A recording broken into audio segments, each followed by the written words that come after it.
Okay. So for this question, first you calculate the moment at A as a start, and so I did that. Hold up. Let me get a different color pen. Okay, so I did that right here, and I got 7/2 or 3.5 WL squared. And so I have that right here.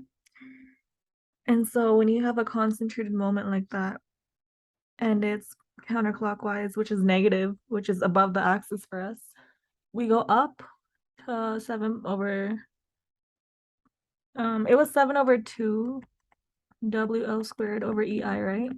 But we have a 2I here. So we have a 2, so that 7/2 times 1/2. So that's why I made it 7/4. I just considered the 2I at once. And this is our moment at A, including the 2I. And then we know when we have a distributed load like this, we have like half a parabola. So we go down here and we need to find this, like this moment at B right here. Ignore the WL at B for now. We need to find the moment at B. So what I did is I cut segment AB, and I have AB, put my moment at B, ignore this load because it's going to become 0 anyways. Did my moment calculation at B for X equals L, and then I get negative WL squared. I get that. And so this is over 2EI because we're still like right here. We haven't gone to this section yet. So I do 2EI WL squared over 2EI. And then now we have to consider the concentrated load. So we go from 2I to I, right? And so when you decrease the I, you go up your M over EI graph. It's an increasing spike in BMD at B due to transition from 2I to I. So then we just do WL squared over I. So we get rid of the 2. So we go up again. And then as we know in bending moment diagrams, we have to gradually go back down again because the moment at C is 0. You can calculate that. It's going to be 0, but like there's nothing there. So it has to come down to 0, right? Like we just know that. So we have our graph there. We have our graph. And then for the moment area stuff, we need to like split the graph up into, 3 areas is the easiest. We have 1, which is the thing that he taught us. We have 2, which is a rectangle. 3 is a triangle. So we can calculate the areas easily. We have the formula for 1 in the notes, and he's going to give us a formula sheet for that too. For area 1 in the notes, it's like called like parabolic spandrel or some shit. And that's the formula AH over 3. So our A is 7/4 minus this much, which is WL squared over 2. So 7/4 minus half to get this area. This height. That height. That height, and the length is just L over 3. So we get this for area 1. Ignore the XA1 stuff for now. A2, we get that. You just do the rectangle. AC, A3, we get half BH. Half BH. So I did that. Got this for area 3. Now the main part is this stuff, the elastic curve. And so this question is kind of easy because when we have a cantilever like this, we need to draw the elastic curve, right? That's what that diagram is. So we have this at a cantilever, it's fixed at A. So like A can't deflect, like no deflection, no slope at A, right? So it's like this. And the loads they're only down, right? So it like deflects like this. So our elastic curve would be the black line. That's the deflection. And then we need to do like tan A, tan B, tan C. You just literally draw like tangents, like straight lines at the point. You do tan A, tan B, and tan C right there. Slope is 0. And then we want to find deflection at B and C, right? So we need to see like how much it goes down. Like from tan A to tan B, like we need to like see that amount, right? And so T B over A, the first letter is always like the line that it's going to. So it's going to B, right? Like it's going from A to B. So we do tan B, it's going to B from A. Like that's just like the symbol. Like, you know, okay. Do that. Tan C dash A means it's going to C from A. Those are the two we need. So we have that. And the formula is just this. For tan C dash A, we have to consider all three areas because now we're looking at it from right to left, right?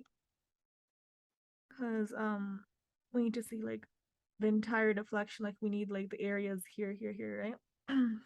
So we have to consider area 3, area 2, area 1, all three areas for C. The formula is the centroid of A1 times A1, centroid of A2 times A2, this, that. So we have A1, which is that we need XA1, XA1, yeah. That's what I have 7L over 4, yeah. So we need to do here from the centroid of this shape, right? Which is like somewhere here. And somewhere there. So we do L plus, oh no. Okay, the centroid of this shape, like from the formula sheet, it was like this much. That much is L over 4.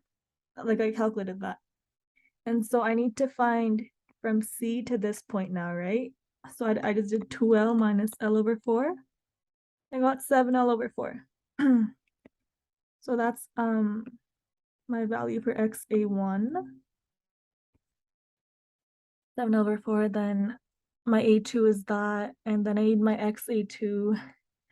So I need this distance to the centroid of the rectangle, which is just L plus half L, because the centroid is in the middle. So I do that, get this. For the second part, last part, I need to consider the triangle. So I have the area of the triangle. Centroid of a triangle is just 2L L over 3 from where the right angle is, right? So this distance would be 2L over 3. Because this is L over 3 using the formula. I needed it from C, right? Because we're calculating deflection at C. So we get 2L over C, 2L over 3. Then you just add them up. And then T from C, A to C, C dash A is equal to TC minus TA. TA is the deflection at A, and we know that we have a cantilever, so there's no deflection at A, so that's 0, so it just cancels out. So this equals TC, which is what we need. TC is deflection at C. So we get our answer by adding those three up. And then deflection at B, it's happening right here, right? So we don't need to consider C. Like, oh no, my thing's about to crash. Oh my God.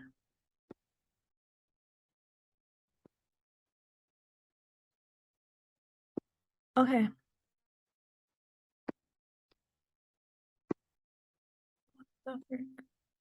Okay. For C, deflection at B, I mean, we don't need to consider C because it's all the way here. We just need like, we need TB over A, which is like, I drew it here, but it should be like right there, theoretically. But yeah, I don't need C. It's like to the right of B. Like I don't need that. So I just need to consider area 1 and area 2. We want like this part, so I just consider everything to the left because it's easier. And so I do 1 and 2, but now you consider for your XA1, XA2, you consider it from B, not C anymore. So the A1, A2 stays the same. For example, XA1, if the centroid was here, you just do this much. So if this was like L over 4. Now I do L, the entire thing, minus L over 4. What is that? 3 over 4? 3L over 4? Yeah, I think 3L over 4. Did I put that? 3L over 4, yeah. Then for XA2, we just do half L because we do it from B. And so you get that. And then you just add the two areas now. T, same thing. TB dash A equals TB take away TA is 0 because it's a cantilever. Yeah, that's it. Yeah. Try to wrap your head around that. Took me a while, but makes sense when you like try to do it.